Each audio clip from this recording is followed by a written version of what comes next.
Good day, I'm Theodore Henry, and this is your JIS News for Thursday, September 19. Jamaica has completed its sixth and final review under the precautionary standby arrangement with the International Monetary Fund, IMF. The review was conducted between September 9 and 19 and will now go to the IMF Executive Board for final approval, making a total of $1.63 billion accessible to the country. We have worked with transparency. We have worked diligently to ensure that we meet all the targets that we have set for ourselves. And this is a major achievement in our political economy and in our development generally. It was a program that tested our own resolve to be true to our own real economic interests. During a press briefing at his office Wednesday, the Prime Minister expressed confidence that with the IMF now out of the room, government can maintain the fiscal discipline that the country has committed to over the last 10 years. IMF Director for the Western Hemisphere Department, Dr. Alejandro Werner, agreed. We are convinced that all these policies will support private sector development and increase investment opportunities in Jamaica that will lead to increased employment, growth, and the continued reduction of poverty in the next 5 years. Jamaica's precautionary standby arrangement with the IMF started in 2016, replacing a previous 4-year extended fund facility. The current program is scheduled to officially end on November 8. But the country will continue to benefit from technical assistance, and the IMF's Jamaica office will be maintained for an additional 2 years. 12 firearms have been recovered in the St. Andrews South Police Division since the implementation of a state of emergency on July 7. Prime Minister Andrew Holness made the disclosure during Tuesday's sitting of Parliament.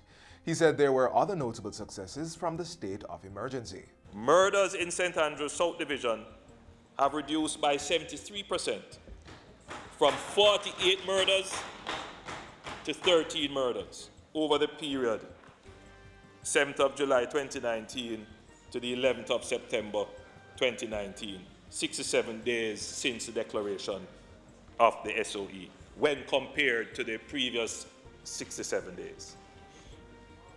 Shootings in the St. Andrews South Police Division have also reduced by 61%, making the similar comparison. The state of emergency in St. Andrews South will expire on October 5.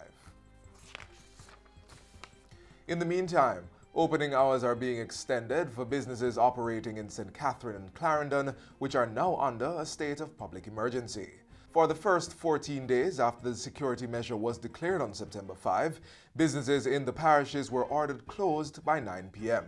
But National Security Minister Dr. Horace Chang says that after consultation with the security forces and the business community, the times will be lengthened. We have agreed to look at the hours going into it.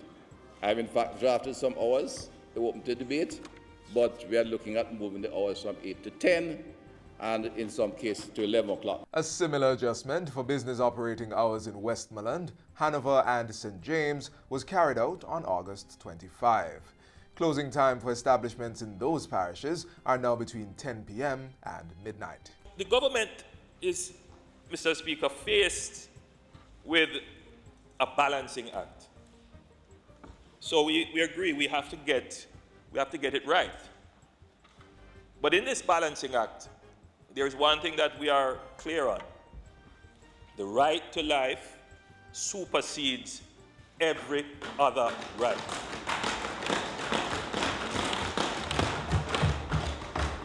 There is no balancing saving one life